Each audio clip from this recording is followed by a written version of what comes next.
राधे राधे। जय श्री राधे राधे भैया। जय हमारे श्री राधे डॉक्टर भैया, साहब को जय भी श्री राधे राधे। राधे। वहाँ बैठे हमारे डॉक्टर साहब हैं अभय कुशवाहा जी। और ये भी काफ़ी डॉक्टर तो है, ये काफ़ी अध्यात्म और धर्म में अच्छी रुचि लेते हैं, भैया के कामों में काफ़ी रुचि लेते हैं। तो भैया आपका स्वागत है, जी हमारे भैया, दर्शकों का धन्यवाद। स्वागत है और डॉक्टर साहब का स्वागत है। तो पिछली वीडियो में भैया काफ़ी इंटरेस्टिंग हम्म, है ही, हर चीज़ इंटरेस्टिंग है ही है। गुरुजी के माध्यम से हमने जाना कि उनका जीवन का चरित्र संत से कम नहीं था और कैसे उन्होंने अपने इस आचरण के साथ साथ अपने व्यक्तित्व के लोग पहचान ना पाए उनको हम्म, छुपा के रखा। हम्म, तो हम उसी दिशा में आगे बढ़ते हुए उन्होंने कुछ बहुत सुंदर सुंदर सूत्रों के माध्यम से हम्म, जो भारतीय जीवन व्यवस्था है जी उसके ऊपर बहुत अच्छे सूत्र भी दिए हैं और उन सूत्रों के आधार पर आप तो प्रयास कर ही रहे हैं। जी तो हम एक एक सूत्र लेते हैं और उन सूत्रों के माध्यम से गुरु जी का जीवन भी समझ में आता जाएगा, व्यवस्थाएं भी समझ में आती जाएंगी और आप जो काम आगे बढ़ा रहे हैं उसके बारे में भी हमको समझ हम्म, में आता है। तो एक मैंने घर के बारे में कोई एक सूत्र सुना था जी कि गुरु जी जी ने कोई एक सूत्र बताया कि घर कैसा होना चाहिए। तो आज हम उस विषय में आपसे जानना चाहेंगे। बिल्कुल बिल्कुल। तो नमस्कार भाई। गुरुजी का घर के ऊपर काफ़ी अध्ययन रहा है कि घर हमारे कैसे होने चाहिए, किस तरह के होते थे। तो बताते हैं कि एक घर को घर कहलाने के लिए उसमें कम से कम 5 लक्षण तो होने ही चाहिए। उसके एक 5 लक्षण बताए हैं। तो पहले एक बार पाँचों लक्षण आपको बताता हूँ। पहला तो ये है कि घर आर्थिक रूप से आपको परेशान करने वाला ना हो, बल्कि उल्टा सहयोग प्रदान करने वाला हो। दूसरा, घर जो है आपको आरोग्यशाली रखे, एक ऐसा स्थान जो आपको आरोग्यशाली रखे।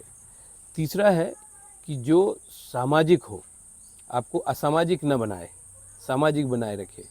और चौथा है कि घर वो है जो आपको प्रकृति से प्रेम करने वाला बनना सिखाए, ना कि प्रकृति का दुश्मन बनना सिखाए। और छठवा पांचवा है कि घर वो है जो आपको आध्यात्मिक दिशा में बढ़ाए, ना कि उससे विपरीत दिशा में लेके जाए। तो इसको समझना होगा। ये 5 लक्षण जो हैं, इन पांचों लक्षणों को एक एक करके समझने होगा। तो पहला चीज़, जैसे वो बोलते हैं कि घर जो है आपको आर्थिक रूप से परेशान न करे।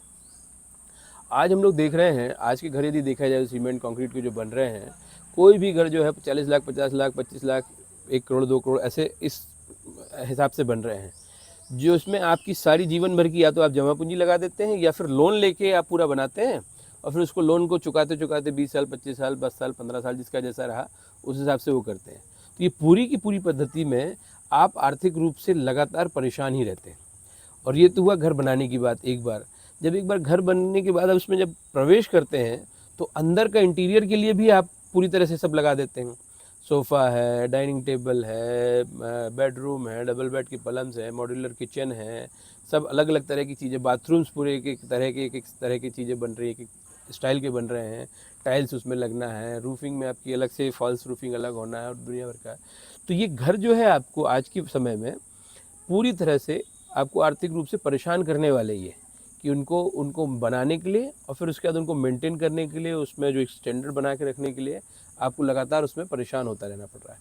जबकि ये होना उल्टा चाहिए।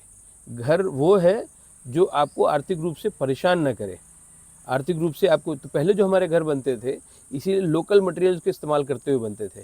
4-5 किलोमीटर की रेडियस में जितनी चीज़ें मिलती थी वो सारी चीज़ें आ जाती थी। मिट्टी वहीं की थी, बांस वहीं का था, लकड़ी वहीं की थी, आसपास के क्षेत्रों की कारीगरी वहीं की थी, और जो छोटी मोटी और जो अन्य चीज़ें लगती थी, चूना छुई, ये भी स्थानीय लेवल पे आ जाती थी। तो कुल मिला के जिसको कहा जाए, लागत घर की बहुत ही ना के बराबर हुआ करती थी। आजकल की तरह इतनी बड़ी भारी लागत नहीं। और इस लागत में एक तो लागत तो है, दूसरी चीज़ जो इतनी सारी दूर से सामान लेके जाया जाता है तो उसके कारण उसकी लागत भी बहुत ज़्यादा होती है, खर्चा भी बहुत होता है, फिर उसके बाद उसमें लगने वाला पॉल्यूशन बहुत होता है। 1-1 हज़ार किलोमीटर दूर से चीज़ें आ रही हैं, सीमेंट कहीं बन रही कहीं और लग रही है, लोहा कहीं निकल रहा है, प्रोसेसिंग कहीं और हो रहा है। फिर उसके बाद भारत में लोहा आजकल बनाने की 8-10 ही तो जगह फैक्ट वो हैं, जो स्टील प्लांट्स जो हैं वहीं से पूरा बन के आ रहा है सारी जगहों से। तो ये जो पूरा चीज़ है, तो ये आपको स्थानीय चीज़ों से हटा के एक कहीं से संचालित हो रहे हैं घर के निर्माण जो है। जबकि ये कभी समय में स्थानीय लेवल पे चीज़ें होती थी तो सारी चीज़ों में आपको आर्थिक रूप से मदद ही होती थी। आपका पैसा बच रहा है तो वो भी आपकी आर्थिक रूप से मदद ही है ना, नहीं तो आपको उसके लिए फिर दुनिया भर का काम करना पड़ता है। आज हम देख रहे हैं कि घर बनाना एक बहुत बड़ा टाइप का चीज़ हो गया। अब शहरों में तो बड़ी ही चीज़ हो गई है बहुत ज़्यादा। कोई भी आदमी अपने ढंग से घर नहीं बना पा रहा है। बनाने के लिए अपने को कहीं ना कहीं से चीज़ें लेके आ रहा है। और कहीं ना कहीं बस बात नहीं है, बल्कि उस पर लगने वाले लोग भी हैं जो उसकी घर का डिज़ाइन बनाएगा वो आर्किटेक्ट अलग है, सिविल इंजीनियर अलग है, फिर उसके बाद नक्शा पास करवाओ, फिर उसके बाद बनाने के लिए ठेकेदार या कंस्ट्रक्शन कंपनी वाले को दो, और या फिर बना बनाया घर आप यदि खरीदो तो अपने हिसाब का नहीं बना पा रहे हो आप, रेडीमेड कोई घर है उसी को आपको लेना है, करना है। तो पहला एक प्रमुख लक्षण रहा है कि घर जो है आपको आर्थिक रूप से मदद करने वाला हो, स्थानीय चीज़ों का इस्तेमाल करते हुए अपने हिसाब से आप बना सकें। अभी भी गांव में जाके देखें तो बहुत सारे लोग जो है जो पुराने मिट्टी वगैरह घर बनाए वो खुद ही बना लेते हैं, ज़्यादातर चीज़ें खुद ही कर लेते हैं। तो उसके लिए आपको आर्थिक रूप से इतना परेशान नहीं होना पड़ता है। आपने भी कुछ ऐसा कंस्ट्रक्शन यहाँ किया है, तो आपने बहुत सारा, मुझे पता है कि आपने लोकली जो अवेलेबल, जैसे दरवाजे हम देख रहे हैं सभी लोकली अवेलेबल हो जी। और क्या क्या आपने जैसे यहाँ पर जो लोकल अवेलेबल होगा आपने देखिए अब हमारे यहाँ फ्लोरिंग में अलग से कोई चीज़ नहीं हुई है जी। तो सारी जगह की जो फ्लोर्स हैं वो गोबर के ही फ्लोर है, मतलब मिट्टी के फ्लोर है, उसमें गोबर की लिपाई होती है, तो आपका उससे कनेक्ट भी बना रहता है। और उसके अलावा आपकी उसमें आजकल बहुत जो टाइल्स की कॉस्टिंग है वही अभी बहुत सारी आ रही है, जबकि यहाँ लगभग ना के बराबर है। फिर दूसरी तरह से जो अपने पूरे दरवाजे जो बताए वो भी लोकली सोर्स्ड ही है। तीसरे नंबर की चीज़ जो टाइल्स हैं बहुत सारी जगहों पे जो ऊपर वाले खपरे कबेलू जिसको बोलते हैं, तो वो कबेलू भी स्थानीय है और ज़्यादातर सेकंड हैंड है, मतलब कहीं इस्तेमाल किए लोग बाग निकाल रहे हैं तो वो सारे इस्तेमाल हो गए यहाँ पे आके। तो उस दृष्टि इतना बड़ा सारा जो हमारा बना हुआ है पूरे आश्रम का, लेकिन यदि लागत के रूप में देखा जाए तो वो एक जो शहर में बढ़िया सा 2 BHK 3 BHK का डुप्लेक्स कोई बनवाता है उससे कम लागत पे ये सारी चीजें हैं। ये पीछे जो पत्थर भी लगे हैं, सीढ़ियाँ जो बनाई हैं आपने, जी ये भी स्थानीय है, बिल्कुल बिल्कुल। इसमें भी जुड़ाई जो है पूरी अंदर मिट्टी की हुई है, केवल पॉइंटिंग जो है वो बस सीमेंट से की है ताकि अंदर वो न जा पाए। उस तरफ भी वही हाल है जो आप देखेंगे। कबेलू वो देख रहे होंगे, कबेलू वहाँ दिख जाएंगे, इधर ही कबेलू दिख जाएंगे। वो पूरी सीढ़ियों वाला जो बना हुआ है वो भी पूरे पत्थरों का है, वो घर पे जो बना हुआ है, जूम करके उसको भी देख सकते हैं आप बढ़िया। तो स्थानीय पत्थर ही है, उनको ही अपने जमा दिया है थोड़ा सा, तो चीज़ें आपको ये बांस का जो झूला बना हुआ है ये भी स्थानीय है। तो ये जो सारी चीज़ें रही हैं कभी कि स्थानीय तौर पे बहुत सारी चीज़ें हो जाया करती थी। और ये यदि हम जैसे अब आश्रम की बात करें, घर की छोड़ दें, यदि ये आश्रम को यदि हमको किसी दूसरे से बनवाना पड़े और एक आर्किटेक्ट और इंजीनियर लेके आ जाए तो ये कम से कम जो है 10-12 करोड़ के आसपास का मामला हो गया जिस तरह की चीज़ बना है। लेकिन यहाँ पे जो है मैं जैसे बता रहा हूँ कि 2 BHK 3 BHK की जो कॉस्टिंग है उससे कम में ये सारा चीज़ हो चुका है अभी तक। तो ये जो चीज़ है इसको समझना होगा। तो घर, क्योंकि आप यदि निश्चिंत आर्थिक रूप से क्योंकि निश्चिंत नहीं हुए तो आजकल तो सारी लोगों की सबसे बड़ी निश्चिंत जो है वो आर्थिक रूप को लेके ही है कि हर कोई कमाने खाने पे ही परेशान है, रोजी रोटी के लिए ही परेशान है। बाकी उसमें अध्यात्म नहीं मिल रहा है, उसको साहित्य नहीं मिल रहा है, संगीत नहीं मिल रहा है, इसमें कोई परेशान नहीं है। इसी चीज़ में परेशान है कि रोजी रोटी, उसमें ऊपर से हम एक और अपने सिर पे ले लें तो वो आपकी क्योंकि जीवन का एक बहुत बड़ा खर्च है ये मकान बनाना, और ये और निरंतर खर्चीला होते चल रहा है। तो और जीवन भर इसलिए परेशान करते हैं लोग किस्तों में बैंक से लोन बिल्कुल बिल्कुल 40 साल 35 साल की किस्त बन जाती है, इतने में तो बुढ़ापा ही आ जाता बिल्कुल, है, बिल्कुल, पूरा बिल्कुल, जीवन उसी में कट जाता है। तो ये जो चीज़ है इस चीज़ को समझना होगा। दूसरा चीज़ है कि घर जो है आपको आरोग्यशाली रखे, आपको रोगग्रस्त बना के ना रखे। तो हमारे आयुर्वेद के एक प्रमुख सिद्धांत है कि सिर ठंडा, पैर गर्म और पेट नरम। सिर हमेशा ठंडा रहना चाहिए, इसीलिए जब भी सबसे पहले डॉक्टर के पास जाओ तो आपको वो चेक करके देखता है भाई कि आपका सिर तो गर्म नहीं है। घर में भी अपन को पता चलता है यदि बीमार होने का सबसे पहला लक्षण है कि सिर गर्म तो नहीं है। तो सिर ठंडा और पैर गर्म। पैर भी ऐसी ठंडे पड़ गए, पैर ठंडे पड़ गए का मतलब होता है अपने हिंदी में क्षेत्रों में कि भाई आदमी ऊपर स्वर्ग से धार गया है, तो तब इसके पैर ठंडे पड़ते हैं। और तीसरा चीज़ है कि पेट नरम होना चाहिए। पेट भी आप डॉक्टर के पास जाओ तो सबसे पहले वो, अब तो आजकल तो दुनिया भर के टेस्ट में लगे, लेकिन पुराने डॉक्टर्स आपको सबसे भैया बच्चों का जो होगा जाके आपको पहले माथा छू जाएगा, सीने पे आपके वो लेगा स्टेथोस्कोप से, तीसरा आपको पेट दबा के देखा कितना नरम है कि हार्ड है कि क्या है, गैस तो नहीं बन रही है। तो ये जो चीज़ें हैं ये बड़े महत्वपूर्ण सिद्धांत रहे। तो हमारे जो पहले घर थे आयुर्वेद के सिद्धांत को पूर्ण करने वाले होते थे। तो इस तरह की चीज़ें होती थी कि जो आपके सिर को ठंडा रखे, और जो फ्लोरिंग है, जो नीचे का फर्श है वो उस तरह से रखा जाता था पैरों को गर्म रखे, है ना, कि सिर ठंडा और पैर गर्म। मिट्टी का फर्श है, मिट्टी का फर्श है। और जब आजकल के जो पूरे घर बन रहे हैं उसमें ये पूरे सिद्धांत उल्टे हो गए, सिर गर्म और पैर ठंडे हो रहे हैं। उल्टा हो गया। आपके जो पूरे फ्लोरिंग है विभिन्न तरह की टाइल्स, मार्बल्स, ये सारी चीजें लगा के पैर हमेशा ठंडे रखे जा रहे हैं, जो कि आपकी बीमारी का लक्षण ही है, उस लक्षण को ही अपन बढ़ा रहे हैं। और सिर जो है हमेशा गर्म रखा जा रहा है। जितने भी कंक्रीट के मकान बन रहे हैं ये सब हो रहा है, तो ऊपर से जब उस पर सर की रेस पड़ती है, इतना गर्म होते हैं बहुत ज़्यादा। कि आप उस पर रह पाना मुश्किल होता है आम दिनों में। तो सिर ठंडा और पैर गर्म, ये उसका सिद्धांत ही पूरा उल्टा हुए जा रहा है। और इस सब के कारण जो चीज़ हो रही है वो पेट का पूरा जो नरमापना है तो वो गैस और ये सारी चीज़ों के हिसाब से पेट कड़क हो रहा है। तो ये जो सिद्धांत रहे हैं इनको बहुत तरह से लागू किया गया था। बहुत घर में पहली बेसिक चीज़ होती है कि गर्म हवा जो होती है, हवा गर्म होती है तो ऊपर उठती है, लाइट हो जाती है ऊपर उठती है, और ऊपर ही उसके निकलने का यदि स्थान रहे तो वो अपने आप निरंतर हो जाएगी, तो चली जाएगी।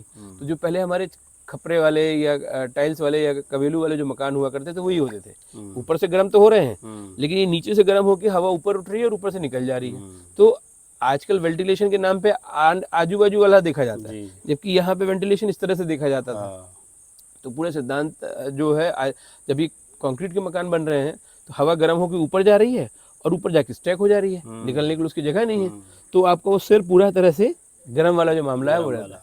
ठीक इसी तरह से फ्लोरिंग में जब गोबर का लेपन किया करके रखा जाता है तो गोबर की खासियत होती है ठंडे में गर्म और गर्मी में ठंडा, 2-3 डिग्री का आपका बाहर वाले तापमान से अंतर स्पष्ट रूप से आएगा।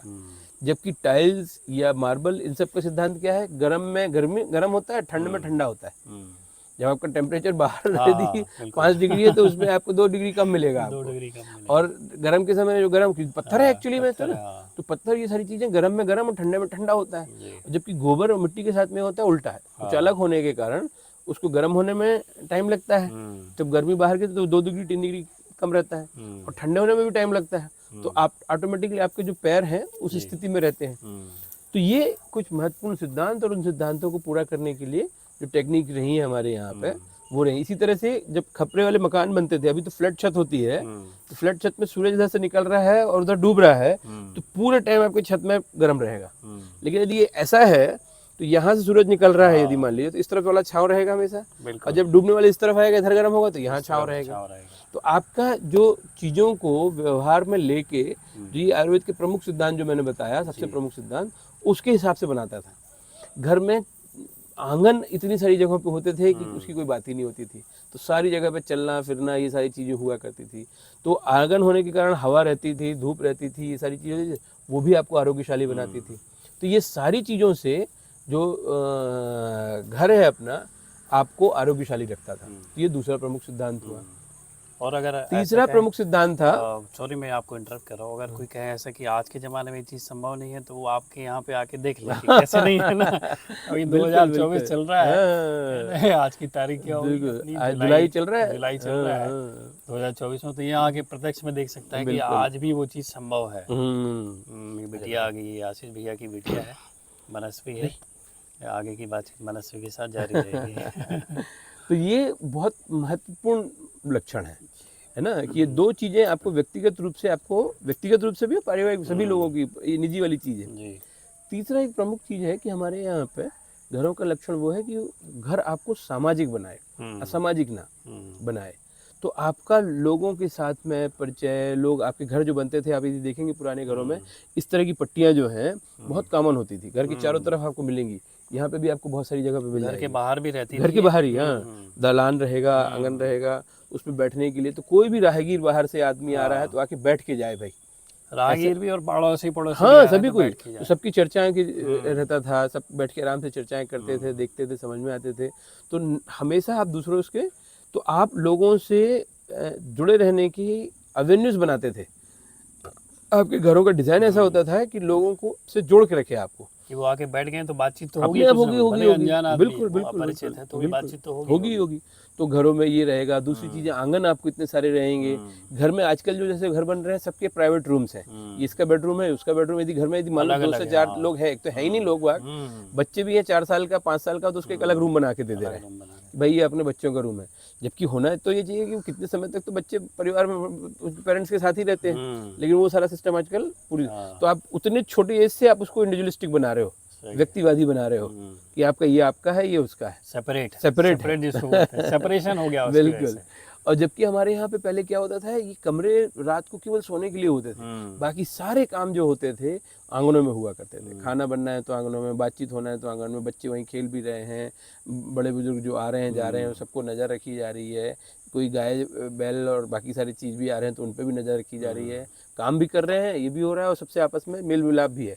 अब यहाँ तो अब अपने अपने रूम में अपना लैपटॉप और मोबाइल लेके बैठे हैं, वहीं मम्मी ला के उनको खाना दे रही है, वहीं उनको पिताजी ला के वो कर रहे हैं, पूछ रहे हैं, ये कर रहे हैं, बच्चों के साथ में तो यही हो रहा है। तो ये घर जो है आपको पूरी तरह से असामाजिक बना रहा जैसे आपने भी ये घर बनाया है जहाँ पर आपका निवास है, है। जी जी मैंने जी। तो खुद देखा है कि वहाँ अगर बैठ जाए तो इतना बड़ा जो कैंपस है चारों तरफ नजर चली जाती है। बिल्कुल और बिल्कुल वो आप छोटा सा रसोई भी बनाया है, वहाँ बैठे बैठे इतने बड़ा अपन देख सकते हैं। लेकिन जो आप आधुनिक घर बोल रहे हैं, बिल्कुल अगर महिला किचन में चली जाए तो उसको दूसरे कमरे में क्या हो रहा है वो दिखे पता ही नहीं चलता, पता ही ना चले बिल्कुल उसको। बिल्कुल। सही हो जाते हैं, कितने सारे तो केसेस हो रहे हैं, कोई है। घर में बीमार हो के कर गया, पड़ गया, पता चला 4 घंटे बाद पता चल रहा है, मतलब बाहर वहाँ रहते हुए भी उसी घर में ही किसी को चोट लग गई, कोई गिर गया, बुजुर्ग है बाथरूम में जाके, तो पता ही नहीं चल रहा है। तो ऐसा कई, क्योंकि चिल्ला भी रहे हैं तो भी आवाज़ नहीं आ पा रही है। तो ऐसे बहुत सारे वो चीज़ें होती हैं। फिर इसी तरह से घर, हमारे घरों की डिज़ाइन में एक बहुत, और हमारी पूरी वास्तु की डिज़ाइन में एक बहुत बड़ा चीज़ था कि सीधी लाइन का कुछ भी चीज़ नहीं होता था। घरों हम कर रहे हैं, घर की जितनी भी दीवार, घर बोल रहा हूँ, गाँव में या गलियों में, शहरों में भी जो पुरानी जिस तरह की बनावट देखेंगे आप वहाँ पे, तो वो हाँ, तो वहाँ पे सारी जगहों पे जो मकान है वो स्ट्रेट लाइन में नहीं मिलेंगे आपको। जैसे छत है एक स्ट्रेट हो गया एकदम। बिल्कुल, छत एक स्ट्रेट है, वो तो है। फिर जैसे आप कॉलोनी चले जाएं, तो एक कॉलोनी में एक लाइन में पूरे मकान है एकदम राइट एंगल, वहाँ से मुड़े तो फिर राइट एंगल पे मुड़े, वहाँ से मुड़े। जबकि आप गांव में जाएंगे तो गलियां ऐसे ऐसे ऐसे मिलेंगी आपको। जैसे वो बात करते हैं ना वृंदावन की कुंज गलन में, अब कुंज गलन का मतलब यही वाली चीज़ है। और वो खाली वही वृंदावन में नहीं है, सब जगह, बनारस में चले जाइए, मथुरा में चले जाइए, छोटे जबलपुर जैसे शहर में हमारे हैं, गोटे गांव में आप देखें पुराने जो मिलेंगे आपको बनावट, जो गलियां तो वो ऐसे गोल गोल ही मिलेंगी। गांव में तो अभी भी पैसे अभी भी मिलेंगी। तो ये जो पूरा गली गोल होने के कारण क्या होता था, आप अपने घर के आंगन में बैठे हो सामने में, आपको दूर तक दिखाई देता रहता है क्या है। सही है। अब जब आपका स्ट्रेट है तो आपका ठीक बाजू वाले में भी आपको नहीं पता चलता है। कॉलोनी में यदि आप जाके देखें तो ठीक बाजू में क्या हो रहा है आपको नहीं पता चलता है। फिर ये हॉरिजेंटली तो सीधी लाइन है, और खड़ी लाइन पे सीधी लाइन जो है, फ्लैट वाले सिस्टम है, जो एक के ऊपर एक, एक के ऊपर एक, एक के ऊपर जो 10 मंजिला 50 15 मंजिला 20 मंजिला जो मकान बन रहे हैं, उन सारी जगहों पे भी यही स्थिति है आपको। और फिर उस एक फ्लोर में भी जो 3-4 मकान है, उस पर भी आपको इसके मकान में क्या चल रहा है, बाजू वाले में क्या चल रहा है, पता नहीं चल रहा है। तो ये जो पूरा असामाजिक आपको बनाया जा रहा है, व्यक्ति, आपके स्ट्रक्चर्स ऐसे बन रहे हैं, घर की डिजाइन ऐसी हो रही है कि वो आपको एक असामाजिक जीव बना रहा है। फ्लैट सिस्टम तो हाईली असामाजिक, बगल में कौन है बिल्कुल कोई बिल्कुल, पता नहीं है, कुछ एकदम नहीं पता है। तो ये लोगों को लग रहा है कि नहीं लोग शहरों में लोग बाग बड़े इंडिविजुअलिस्टिक होते हैं, किसी को नहीं पता चलता है। वो ये भूल जाते हैं कि घरों के डिजाइन के कारण ऐसा हो रहा है, डिजाइन की वजह से। ये वो चीज़ नहीं है।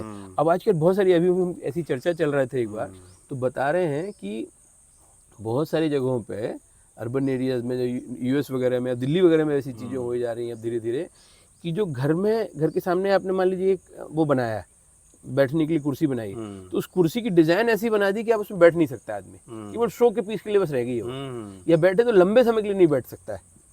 तो एंटी सोशल आर्किटेक्चर ही पूरा इस तरह से हो रहा है, क्योंकि अब कोई भी आके राहगीर आ रहा है, जो भिखारी आके बैठ गया, कोई भी कब्जा करके आपको रह गया, तो आपका घर खराब होगा, ये होगा। तो आपकी डिजाइन ही ऐसे बना दो ज़्यादा समय, जैसे कटीले तार वाला जो होता है ना सिस्टम, तो वैसे तार बनी, कुर्सियाँ वगैरह भी ऐसी हो रही है कि लंबे समय तक आप ना बैठ सको। रेलवे स्टेशनों में, पार्कों में जो बन रहे हैं वो ऐसे बन रहे हैं अब आज के, कि लंबे समय तक बैठने में असहज महसूस करे आदमी, क्योंकि अब वो बैठेगा तो कब्जा करने वाली चीज़ है। जो भगाते रहते हैं ना कि चलो उठो उठो उठो, जैसे गाय वगैरह को अपन भगाते हैं शहरों में, वैसे अब आदमियों के साथ ये हो रहा है, इंटेंशन के साथ बनाई जा देना। एग्जैक्टली। अभी सोचो ना, आप दिल्ली जैसी जगहों पे यदि स्टील की सोफा बना है, आप पूरे रेलवे स्टेशनों में आज चले जाओ, दिल्ली जगह से क्या है, सारी जगहों में ठंड में इतने ठंड आते हैं कि बैठने में जान निकल जाए, गर्मी में इतने गर्म आते हैं कि यार बैठने में जान निकल जाए। तो फिर बचा क्या सीजन आपके पास में, बैठे ना आदमी ज्यादा, लिटरल सेंस में ये बना के रख लो, शो बस रहे और ये सब हो। तो बकायदा इस तरह के स्ट्रक्चर्स बन रहे हैं, इंटेंशनली भी बन रहे हैं। तो ये जो चीज़ है कि घर आपका बहुत निर्धारित करता है कि आप कैसे जीव बनो, घर का डिज़ाइन जो है। तो यदि वो आपको सामाजिक बनाना है तो इस तरह के बहुत एवेन्यूज होते थे। घर विद इन घर सामाजिक कैसे हो और बाकी लोगों के साथ भी सामाजिक कैसे हो। तो ये तीसरा प्रमुख लक्षण हुआ। चौथा हमारा एक प्रमुख लक्षण है कि घर आपको प्रकृति से प्रेम करने वाला बनाए, ना कि प्रकृति के दुश्मन बनाए। आजकल क्या हो रहा है, किसी भी जैसे अब मनस्वी भी है, आई है अपने घर में आई है या आप आए हो, तो जब आप इनके साथ ज़्यादा जितना समय इंटरेक्ट करोगे आप, तो उतना ज़्यादा आपके एक दूसरे के प्रति लगाव बढ़ेगा ना। बिल्कुल हाँ। या उससे कट कट के रहोगे तो लगाव बढ़ेगा। कैसे में लगाव बढ़ेगा आपका? मिलेंगे जुलेंगे, जब एक साथ मिलेंगे जुलेंगे बैठेंगे, 10 बार, खेलेंगे, पहले हाँ। नहीं आएगी, फिर धीरे से आएगी, फिर एक बार आएगी, फिर 2 बार आएगी। और किसी भी व्यक्ति के साथ में घर में आप रहते रहते उसकी आदत बन जाती है अपने को। तो हमारे यहाँ घरों के डिज़ाइन ऐसे हुआ करते थे कि प्रकृति के लगातार संपर्क में रहते थे, उसके कारण प्रकृति से लगाव बढ़ता था। आजकल के घर जो हो रहे हैं एकदम उल्टे हो रहे हैं, प्रकृति से आपको काट के रख दे रहे हैं। प्रकृति मतलब क्या है? प्रकृति मतलब ये पेड़ पौधे प्रकृति नहीं है, पंच महाभूत। पंच महाभूत जो अपनी पंच महाभूत हैं, जल, अग्नि, वायु, आकाश, धरती। आप सही अच्छी तरह ध्यान आकर्षित करा रहे हैं सर, आप ठीक बोल रहे हैं। हम जैसे आप बातचीत ही कर रहे हो ना, तो मेरा ध्यान सिर्फ वृक्षों की तरफ गया कि प्रकृति मतलब वृक्ष होना चाहिए, लेकिन आपने सही पॉइंट कह रहे हैं, पंच महाभूत। बिल्कुल जी। तो पूरे पंच महाभूतों से बनी है ना प्रकृति।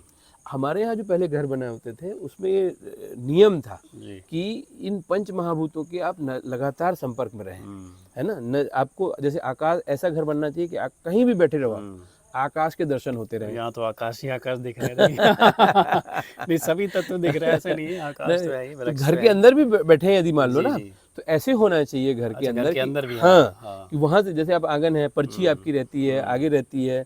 अपने यहाँ घरों में ऐसा रहता था, 1 से लेकर 16 आंगनों का विधान रहा है।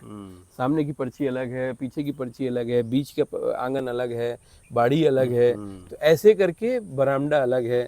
तो लगभग 16 तरह के आंगनों का जिक्र आता है। इतने आंगन हुआ, अपने कमरे ज्यादा आंगन ज्यादा हुआ, कमरे कम और आंगन ज्यादा हुआ। तो ये जो उसका मूलभूत कारण ये था कि आप प्रकृति के संपर्क में रहो।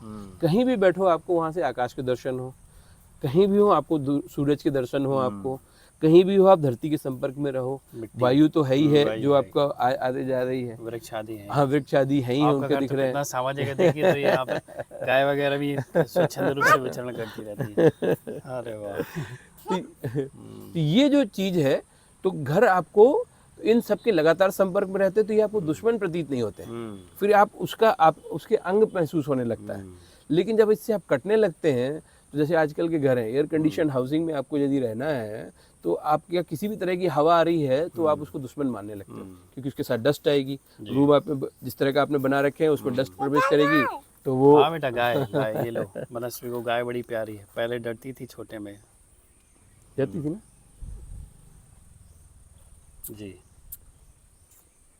मनस्वी ने लिंग तोड़ दिया क्या मनस्वी? हाँ, नहीं तो ये जो चीज थी, तो आप प्रकृति के लगातार संपर्क में रहने का ऐसा डिजाइन के बाय डिफॉल्ट वो किया गया था।